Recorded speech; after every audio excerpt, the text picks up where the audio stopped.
मुलाकातों पर पाबंदी का ये मामला कुछ तूल भी पकड़ता जा रहा है और कुछ ज़्यादा सख्ती भी होती जा रही है, इसकी क्या वजह है? उज़मा, सबसे पहले तो हमें इस इशू को इंसानी नुक्ता नज़र से भी देखना चाहिए। वो ये है कि हम जब बात कर रहे हैं तो हम 3 बहनों की और एक भाई की बात कर रहे हैं। एक भाई है जिसको पाकिस्तान के कानून ने सज़ा सुना दी है और वो जेल के अंदर है, और जाहिर है जेल के अंदर जो कैदी की कैफियत होती है वही इस वक्त है। और 3 बहनें हैं जो बाहर हैं और अपने भाई की रिहाई की कोशिशों के साथ साथ वो उससे मिलना भी चाहती हैं। पाकिस्तान का दस्तूर, पाकिस्तान का कानून, पाकिस्तान के जेल के कवायद और इंटरनेशनली जो भी पूरी दुनिया में जेल में बंद कैदियों के जो हुकूक होते हैं उनकी रवायात को मद्देनज़र रखते हुए ये बहुत बड़ी ज़्यादती है कि आप बहनों को, खून के रिश्तों को उसके भाई से नहीं मिलने दे रहे। और मसला क्या है? मसला यह है कि उनका भाई इमरान खान है और इमरान खान के साथ ये इम्तियाजी सलूक हो रहा है कि उनकी बहनों को उनसे नहीं मिलने दिया जा रहा। इसकी तह में कोई सियासी वजूहात भी हो सकती हैं कि इमरान खान साहब चूँकि पाकिस्तान के साबिक वज़ीर आज़म भी रहे हैं, वो पाकिस्तान के हालात पर कोई तबसरा करेंगे, पाकिस्तान की हुकूमत पर कोई तनकीद करेंगे, पाकिस्तान के अंदर चलते हुए निज़ाम के हवाले से कोई बात कहेंगे तो वो बात बाहर ना आने पाए। सबसे पहले तो इसमें सियासी तौर पर हुकूमत की कमज़ोरी की इंतहा देखिए कि एक जेल के कैदी से खाइफ है कि जेल में पड़ा एक शख्स इसके बारे में कोई बात कह देगा तो इस हुकूमत की काम पे टांगने लगती है। ये बातें पहले भी तो बाहर आ रही, देखिए बाहर आ रही थी तो बाहर आ रही थी तो इस मौजूदा बंदोबस्त और डिस्पेंसेशन का ख्याल ये है कि उनकी वजह से मुल्क गैर मुस्तहकम हो रहा है।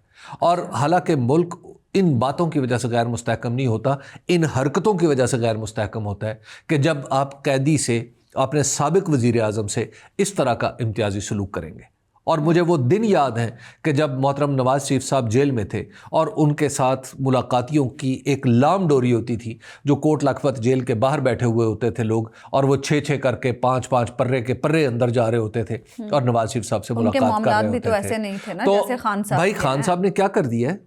खान साहब ने ऐसा कौन सा जुर्म किया है जिस जुर्म की वो सज़ा है जिसमें वो हैं, उसी तरह का जुर्म नवाज शरीफ साहब पे साबित था। बोलते बहुत है ना खान साहब, तो नवाज शरीफ साहब भी तो बोल रहे थे, उनके बयानात अखबारात के अंदर छपते थे। नवाज शरीफ साहब जब बोलते थे तो फिर बाद में चुप भी तो कर जाते थे ना। देखिए खान साहब बोले चले जा रहे हैं, मसला ये है उस्मा, मसला ये है कि यहाँ पे कोई पैरेलल ड्रॉ करना मकसूद नहीं है। महज ये बात है कि क्या पाकिस्तान का साबिक वज़ीर आज़म वो इतना कमज़ोर पड़ गया है कि कानून भी उसकी मदद को नहीं आ सकता, अदालतें उसकी मदद को नहीं आ सकती ना, अदालती अहकामात पर और ही तो अदालती भाई अदालत कम से कम एक और हुक्म तो जारी करे, अदालत कोई यकीन तो दिलाए अपने होने का। हम सुप्रीम कोर्ट और हाई कोर्ट ये कोई खानकाहें नहीं है। इससे बड़ी क्या बात हो, सुप्रीम कोर्ट ने हिदायत दे दी, सुप्रीम कोर्ट नहीं कर पा रही तो करे ना, करके दिखाए। वो फिर हम बाकी लोगों को उस पर कैसे भरोसा होगा? क्या भाई सुप्रीम कोर्ट तौहीन अदालत में पकड़े, इंश्योर करवाए कवानीन। आप मतलब क्यों आप जाके आप ज्यादा है हबीब साहब, ज्यादा है या कम है, ये बात फिर वाजे कर दे ना। सुप्रीम कोर्ट फिर ये मान ले और हाई कोर्ट भी ये मान ले कि जनाब सुपरिटेंडेंट जेल हमसे तकड़ा है तो लिहाजा हम हुक्म नहीं जारी कर देंगे, ये लिख दे। अच्छा, इसमें लिख के देने में क्या हर्ज है, ताकि हमें तो पता चले कि हम आइंदा खानकाहों में दुआ के लिए जाया करेंगे, अपने दर्द की दवा के लिए नहीं जाया करेंगे। तो सबसे पहले मसला तो यह है कि इसको इंसानी हमदर्दी के नुक्ता नजर से देखा जाना चाहिए। अच्छा, सिर्फ बहनों की मुलाकात करा दीजिए। भाई बहनों की मुलाकात तो लाजमी है। तो ये कोई रियायत नहीं है जो किसी को दी जा रही उस्मा, ये किसी को रियायत नहीं दी जा रही, ये इस्तेहकाक है बहनों का भी और भाई का भी, जेल में बैठे हुए जेल में बंद कैदी का भी और बाहर तड़पती हुई 3 बहनों का भी। ये इस्तेहकाक है।